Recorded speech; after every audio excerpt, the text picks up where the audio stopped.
Olá, pessoas. Boa tarde. Hoje é dia 9 de setembro de 2020 e hoje fazem 19 anos, né, que aconteceu a chamada invasão do Iraque, né, que foi uma resposta ao que aconteceu com os Estados Unidos no ano de 2001, quando as torres do World Trade Center foram destruídas lá no centro de Nova York. E eu lembro que nesse dia eu estava na cidade de Berlândia, fazendo colegial, e nesse dia a gente não teve aula normal, todas as aulas foram suspensas e todos os alunos foram levados para um auditório grande onde o professor de história foi falar sobre política intervencionista americana e terrorismo.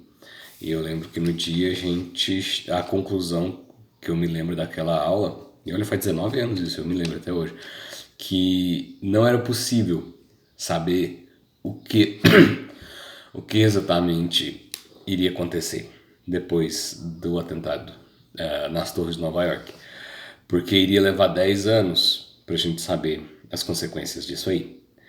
E eu resolvi fazer essa reflexão depois de 19 anos, né? Eu me formei, fui para a faculdade, hoje eu estou com 35 anos, naquela época eu acho que eu tinha 16 ou 17 anos de idade no colegial. E eu lembro que uma das primeiras coisas que eu anotei aqui, eu fiz umas anotações pra gente falar. Depois da Segunda Guerra Mundial, os soldados americanos eles voltaram para os Estados Unidos e eles tinham uma economia que estava foi chamado os anos dourados da economia americana, na década de 50, de 60, de 70. Inclusive o próprio World Trade Center foi construído no ano de 70 a 73, uma coisa assim. Foi construído na década de 70. E hoje eu vejo uma coisa muito interessante. Se você olhar os 10 maiores prédios do mundo hoje, nenhum é americano. Nenhum deles é norte-americano. São chineses e árabes, os 10 maiores prédios do mundo.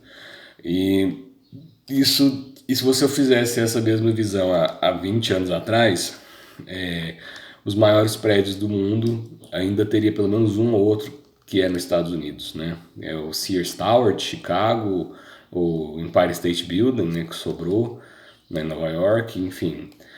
Você ia achar algum que é americano. Mas hoje realmente a situação os Estados Unidos demonstra que não é mais o líder mundial que foi e que não consegue mais produzir esse tipo de estrutura arquitetônica avançada.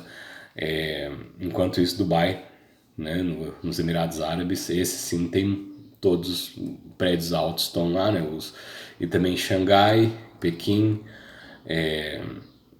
Hong Kong. E esse sim, né, demonstra que realmente a China está se tornando a maior potência mundial.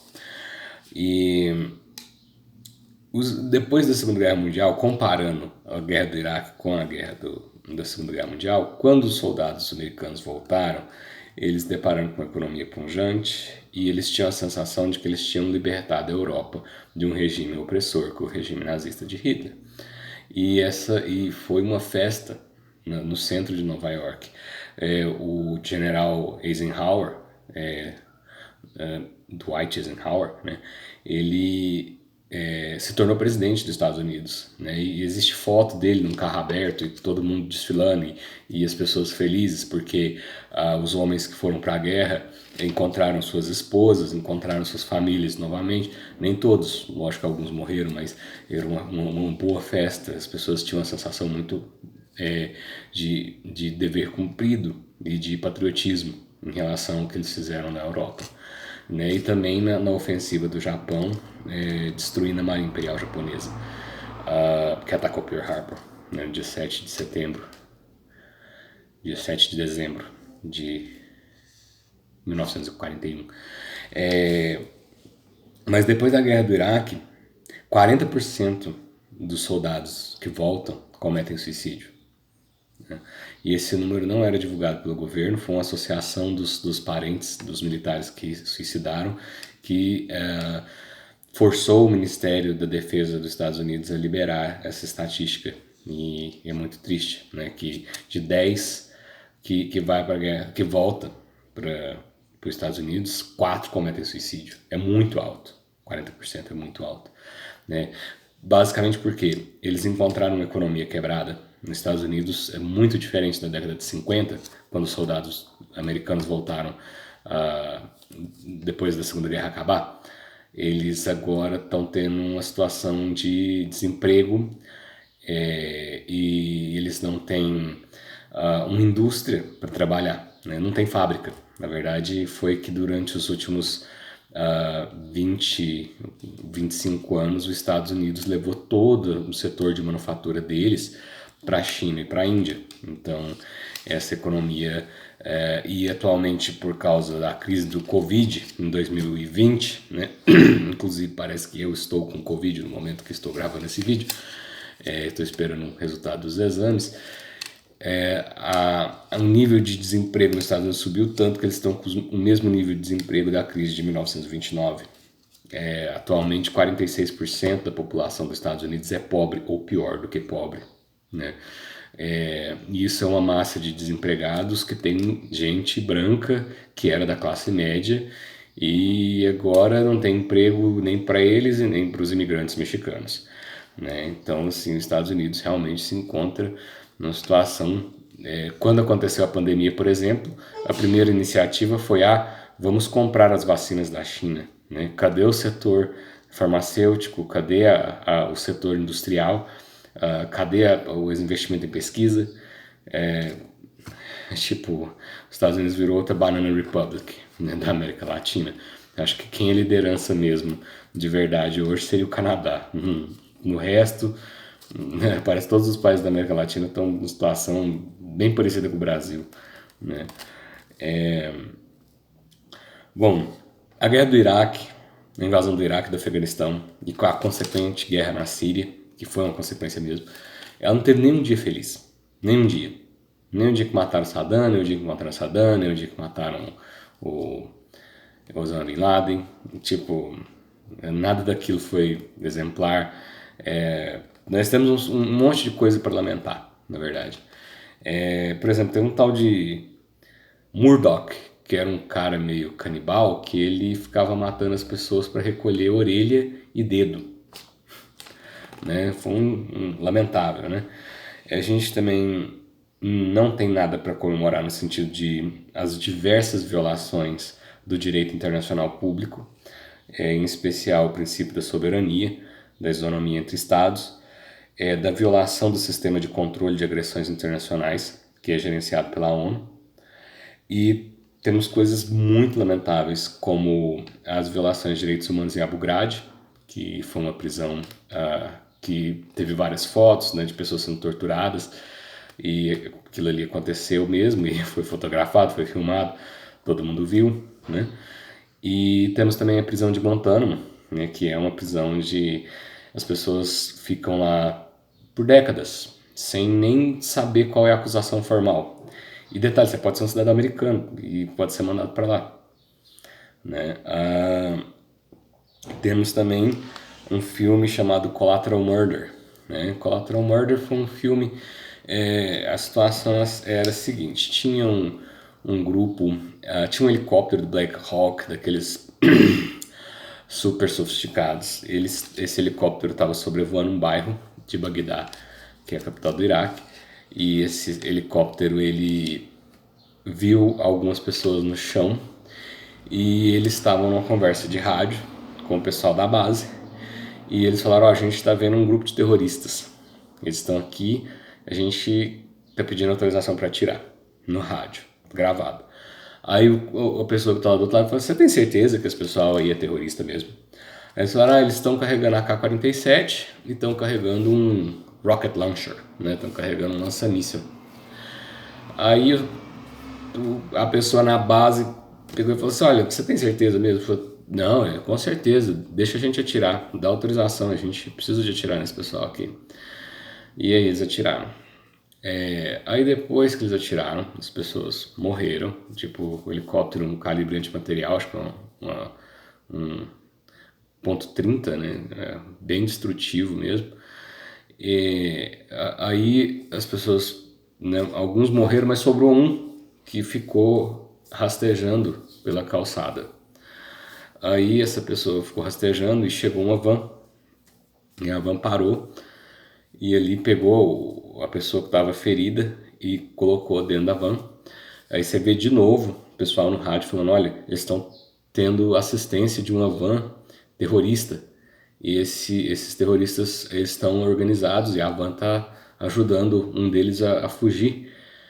A gente tem autorização para atirar? Aí o cara que estava do outro lado da base, atira. Atirou. As pessoas que estavam lá eram jornalistas da BBC, alguns deles de Londres mesmo, eram cidadãos britânicos, foram mortos de maneira arbitrária. Não havia AK-47, não havia o rocket launcher, na verdade era uma câmera, mas como eles estavam muito alto e estavam enxergando numa distância muito grande, eles não conseguiram identificar que na verdade não era um lança-míssil, era uma câmera de filmagem, de jornalismo, né? E esse pessoal eram alguns iraquianos que estavam colaborando com os repórteres da BBC e estavam fazendo uma matéria sobre a guerra do Iraque, nesse bairro de Bagdá.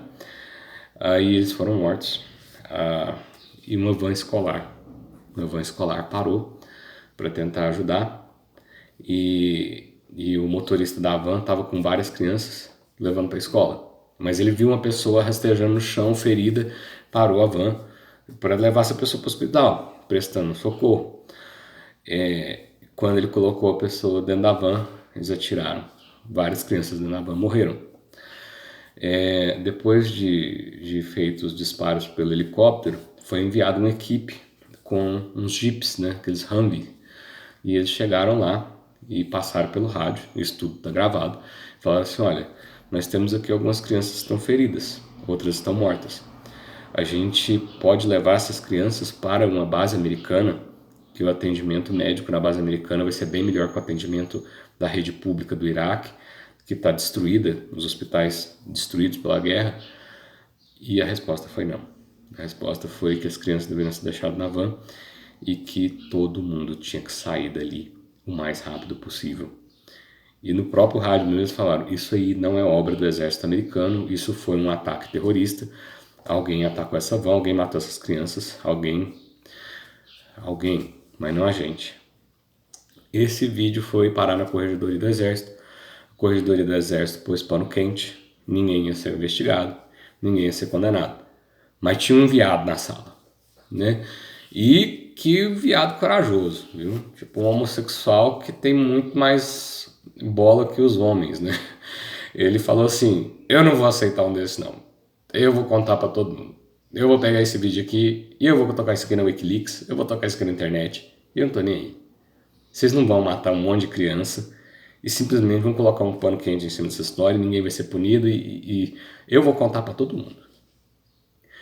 Ele pegou, esse cara chama Bradley Manning, hoje mudou de sexo, chama Chelsea Manning, e ele levou esse vídeo para Wikileaks, e quem foi o responsável para divulgar isso aí, num jornal em inglês chamado The Guardian, e numa instituição chamada Wikileaks, foi um cara chamado Julian Assange. Esse cara chamado Julian Assange, ele morou 7 anos na Embaixada do Equador, dentro da Inglaterra. Depois mudou o presidente do Equador, o presidente mudou e falou, não quero mais dar asilo político para o Julian Assange.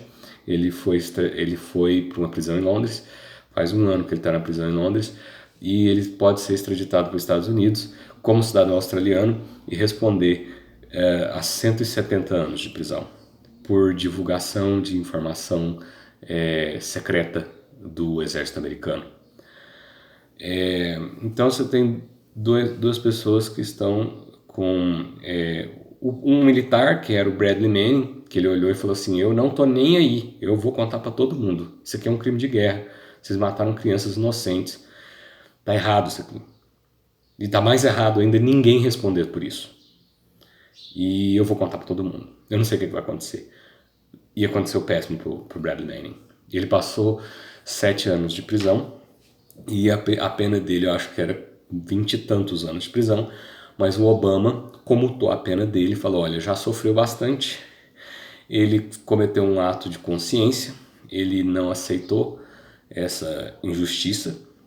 E ele se manifestou dessa forma, mas ele pagou por 7 anos, inclusive uma boa parte em solitária. E ele tentou suicídio 2 vezes. E o Obama falou, olha, já é o suficiente. Uma punição que está necessária e suficiente. Ele não precisa de mais tempo que isso. E hoje Chelsea Manning está concorrendo ao Senado americano. Então tá, expliquei. Collateral murder, né? Bom, o que a gente vê é uma posição complexa de uma instituição que na verdade é um grupo de empresas, entre elas a Lockheed Martin, Raytheon, Boeing, Coach e outras. Essas empresas são responsáveis por produção de arma nos Estados Unidos, elas exportam arma para o mundo inteiro, mas o principal cliente é o governo americano. Desculpa pelo Covid, hein? Vocês não pegam Covid pelo YouTube, mas... E aí, essas empresas, elas formam uma coisa chamada Complexo Militar Industrial. Essas empresas são as principais empresas que fizeram de tudo. A gente nem sabe se talvez o próprio World Trade Center tenha explodido por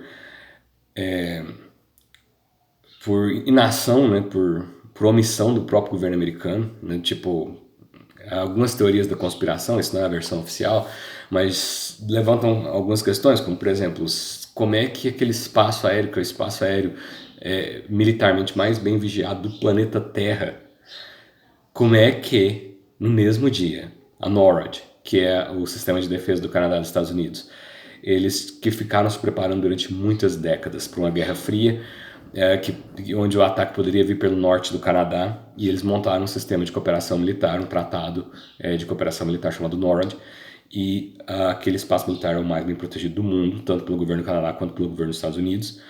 E esse pessoal, nesse dia, estava fazendo um treinamento e tinha caça no ar, poderia ter abatido os aviões antes deles baterem nas torres, só que no radar dos caças estavam aparecendo vários alvos fictícios e ninguém sabia dizer quais aviões eram verdade e quais que eram um treinamento. E o Donald Rumsfeld, que não é um brigadeiro da aeronáutica, 3 meses antes do incidente do World Trade Center, assumiu, né, a direção da NORAD, e que era de um militar, tradicionalmente passou a ser de um político. Né? E o Donald Rumsfeld é justamente um executivo, não sei se da própria Lockheed Martin, e ele tem muito interesse em vender arma. Ele entrou no governo americano, mas ele trabalhava para empresas de arma antes. Né? O George Bush, que foi o presidente na época de 2001, muito ligado à indústria de petróleo no Texas. Muito ligado à indústria de petróleo no Texas. E sofriam influência desse pessoal. E o que aconteceu? Juntou o útil ao agradável. Vamos vender arma e roubar petróleo. Né? Então aí, durante um tempo, o Ministério da Energia e Petróleo do Iraque chamava Ministério de Energia e Petróleo do Iraque dos Estados Unidos. Isso aí ficou durante alguns anos com esse nome aí. E a desculpa oficial não era roubar o petróleo e nem produzir arma. A desculpa oficial era que as pessoas do Iraque estavam sendo oprimidas por um presidente, né, que é um ditador, o Saddam Hussein, e que esse presidente tinha armas de destruição em massa e que ele era uma grande ameaça para os Estados Unidos e para a Europa e para o Ocidente livre. E isso nunca foi provado. Isso foi uma mentira. Inclusive a própria CIA se retratou publicamente das declarações do George Bush na época, dizendo que o Iraque teria comprado uma grande quantidade de um negócio chamado Yellow Cake, que é um bolo amarelo, que é uma substância utilizada para enriquecer urânio. E o Bush falou isso publicamente, disse que a CIA tinha informado ele disso. E a CIA desmentiu, o presidente falou, olha, a gente não tem esse relatório. E o que aconteceu? Bom, tem...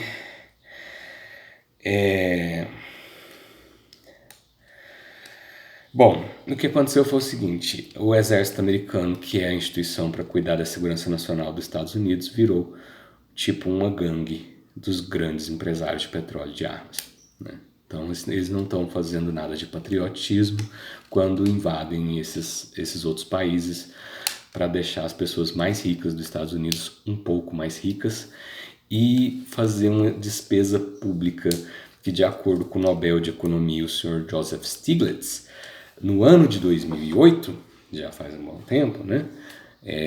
12 anos, né? Essa guerra custou 3 trilhões de dólares, tá? Isso é muito dinheiro. Morreu 5 mil soldados americanos também. O número de baixas é relativamente... O número de militares mortos não é tão grande, né? Por exemplo, a Segunda Guerra Mundial matou 80 milhões de pessoas. Mas a gente viu aqui 2 milhões de militares, civis, guerrilheiros e crianças e população civil mesmo que morreram no Iraque. Algumas pessoas dizem que esse número é de 1 milhão, algumas pessoas dizem que esse número é de 2 milhões, outros dizem que é de 3 milhões. Eu já ouvi falar de vários. Poxa, a Europa sofreu com essa história. A Europa sofreu com essa história porque não estourou nenhuma bomba na Europa. Mas aconteceu que o maior fluxo migratório de pessoas desabrigadas por guerra, esse foi o maior fluxo atual, né, que são o Iraque, o Afeganistão e a Síria, criou uma onda de imigração para a Europa muito grande. E isso está desestabilizando a Alemanha, está desestabilizando a França. Paris está virando uma cidade muçulmana. Gente, eles não estão indo para lá para impor a Sharia na França, mas eles não têm para onde ir, porque lá na casa deles caiu bomba lá e destruiu a casa deles. E aí a gente pensa o seguinte, poxa, vamos combater o terrorismo. Imagina você na sua casa, imagina que os Estados Unidos, a partir de ataque de drone, a partir de mísseis balísticos, a partir de um aventurismo militar, chega no seu país, destrói sua casa, mata seus parentes e estupra as mulheres. A gente está falando de uma situação onde rapazes de 18 anos de idade são fortemente armados e vão para um país onde eles não conseguem conversar a língua das moças. Estupro em zona de guerra é uma coisa comum, tá? E isso provavelmente aconteceu no Iraque em escala muito grande. Só que as pessoas não falam sobre isso, porque os rapazes não sabem a língua da moça e porque eles estão lá com 18 anos de idade, com prementes necessidades, né? E acontece uma situação onde quem que vai defender essa moça? Ela vai sozinha, sei lá, lutar karatê contra 6 caras dentro de um blindado? Vai ser o pai dela? O pai dela tem o quê? Um 38, uma faca? Contra os 6 militares fortemente armados? E a corregedoria do exército americano, se der algum problema, eles guardam debaixo dos panos, igual aconteceu no Collateral Murder. Então teve muito estupro nesse negócio aí. É ingenuidade a gente achar que não teve, sabe? Então, mais uma coisa para lamentar, né? Bom, o Brexit, né? Tipo, a Inglaterra, a terceira parte do coração econômico da União Europeia, abandonou a União Europeia, porque eles falaram, a gente não está afim desses imigrantes, e se a França e a Alemanha estão aceitando, a gente vai sair da União Europeia. Então, o mundo livre, né, o Ocidente civilizado, perdeu a estrutura de cooperação entre eles por causa do projeto que é um projeto americano. Isso interferiu de maneira negativa na União Europeia, né? E mais negativo ainda no próprio Oriente Médio, né? E lógico, se o Iraque foi atacado, o Afeganistão foi atacado, o Irã sofreu sérias ameaças, mas os erros eram tantos e os gastos eram tantos que nem John Bolton conseguiu convencer o Donald Trump de atacar o Irã. E ainda bem que não aconteceu. Mas a gente vai ter uma situação de que é lógico que o povo islâmico vai se revoltar contra um negócio desse. Eles vão lá, destrói sua casa. Eu já vi umas narrativas, por exemplo, de uma pessoa que está dormindo em casa durante a madrugada, tipo 5 horas da manhã. Teve um ataque de drone, destruir a casa da pessoa. Ela saiu no meio dos escombros, toda ferida, coisa e tal. Encontrou o pai dela deitado na cama e o pai todo queimado. E ele pegou as mãos do pai dele e as mãos se tornaram cinzas. E essa pessoa, ela não entendeu que os Estados Unidos está bombardeando a casa dela rumo à liberdade e os valores da democracia ocidental. Você não pode simplesmente bombardear as pessoas para serem livres, né? E essa pessoa provavelmente vai virar um terrorista. Ela tem pelo menos bons motivos para estuprar a irmã, matar o pai, destruir a casa dele com um ataque que não tinha nenhum fundamento. A pessoa não era terrorista nem nada, mas agora tem um bom motivo para ser, né? O Estado Islâmico é muito pior que o Saddam. O Saddam parece uma princesa virtuosa perto do Estado Islâmico. Tipo, ficou muito pior. Os Estados Unidos falou que não, nós estamos libertando o Iraque, ficou muito pior mesmo. E os Estados Unidos sabiam do jeito que eles tinham consciência plena de que uma guerra religiosa é uma guerra duradoura. Então eles colocaram o extremismo religioso para fundar um califado no meio da fronteira da Síria com o Iraque. E agora tem esse califado lá que ninguém sabe. Tipo, acho que nem eles sabem onde é que começa e onde é que termina esse califado, né? Mas é o Estado Islâmico, né? Péssima consequência. Bom, em 2020, a estimativa do gasto de guerra dos Estados Unidos é de 6 trilhões de dólares, pelo dado mais atual. Esse dinheiro é tanto dinheiro que até o país mais rico do mundo não consegue pagar isso, tá? Porque você fala, não, mas eles pagaram, eles fizeram a guerra, tinha ocupação militar durante 2 décadas, mas esse dinheiro fez falta dentro dos Estados Unidos. Primeiro, esse dinheiro, boa parte significativa dele virou corrupção, porque são gastos de segurança nacional e eles podem acontecer com aquela tarjetinha top secret. Então, o Senado americano, o controle de check and balances que os legisladores fazem sobre os gastos do executivo, eles não conseguem fazer esse controle muito bem, porque esses projetos são secretos, são projetos de segurança nacional. Gente, isso aí para colocar dinheiro no bolso e ir embora, sabe? Tipo assim, é segredo. Ninguém vai conseguir saber quanto de dinheiro foi corrupção pura, simples assim, corrupção mesmo. Tipo, e o dinheiro que chegou a ser usado na guerra, bom, isso aí virou um míssil Tomahawk, que custa $1 milhão e que eles estouram um monte para destruir umas cavernas subterrâneas onde tinha 6 terroristas dentro. Então eles gastavam um míssil de $1 milhão para tentar matar 6 terroristas, talvez matava 3, sabe? $1 milhão, gente, hoje, por exemplo, no Brasil, que o dólar tá R$5, cara, você constrói um prédio. Você constrói um prédio de 4, 5 andares, sabe? Eu acho que com certeza ia ter menos terrorista e mais gente simpatizando com o governo americano se ao invés de simplesmente explodir um Tomahawk desse, eles pegassem e construíssem um prédio de 5 andares e falassem assim, olha, os Estados Unidos está tentando aumentar a qualidade de vida do povo iraquiano e está tentando fazer um processo de cooperação internacional e a gente não está explodindo as casas que já existem por lá, né? Mas não, eles resolveram fazer outro Tomahawk mesmo e enfiaram esse negócio aí. Fez falta nos Estados Unidos? Fez, demais. Se eles tivessem utilizado esses 6 trilhões de dólares por lá, eles teriam dado educação superior para esse monte de gente que foi para o Iraque com 18 anos de idade, lá no Iraque, matou gente, torturou gente, estuprou moças, destruiu famílias, voltou para casa nos Estados Unidos e deu um tiro na cabeça, né? A gente também tem histórias, né, que são essas aí são realmente curiosas, de que o Afeganistão é o maior produtor de heroína do mundo, né? E existia inclusive na fronteira, acho que do Afeganistão, um negócio chamado Triângulo do Ouro, do ópio, né? E é um negócio assim, do tipo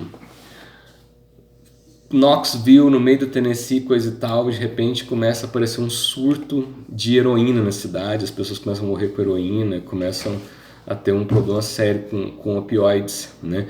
E isso aí também virou uma outra crise de opioides, que é a questão de um remédio lá nos Estados Unidos que era utilizado para tratar a heroína e que estava matando tanta gente igual a heroína.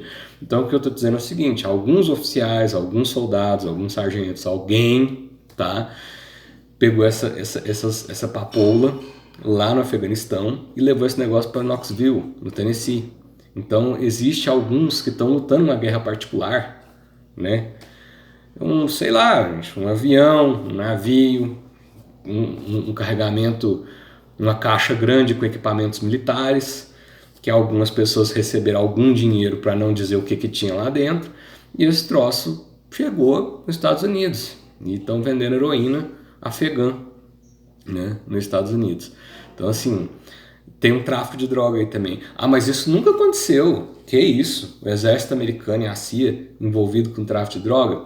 Assiste um filme que chama American Made, né, do Tom Cruise, onde ele explica como é que acho que a Guatemala teve um processo de tráfico de drogas que a própria CIA estava traficando droga e que ele era um piloto chamado Barry Seal e ele foi um traficante de droga fudido do Escobar e ele começou trabalhando para a CIA e ele começou a lutar a guerra privada dele dentro da guerra pública dos Estados Unidos, que era impedir que governos socialistas fossem solidificados na América do Sul.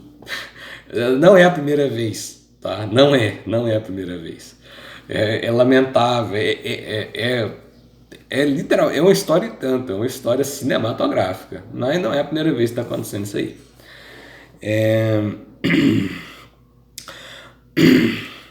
Olha, esses 6 trilhões poderiam ter sido investidos em saúde, segurança, educação, né?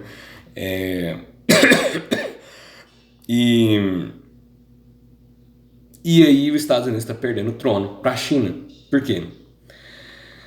Porque a China não vai facilitar para os Estados Unidos. Eles viram que a liderança americana é falha. Eles viram que a liderança americana destrói países que não precisavam ser destruídos, né? E que abordagens muito mais produtivas poderiam ter sido tomadas tanto dentro dos Estados Unidos quanto fora dele, né? E os super ricos que estão atrás dessa guerra, né? Os donos da Raytheon, da Lockheed Martin, da Colt, da Enron, da Exxon, das empresas de petróleo, eles estão tipo se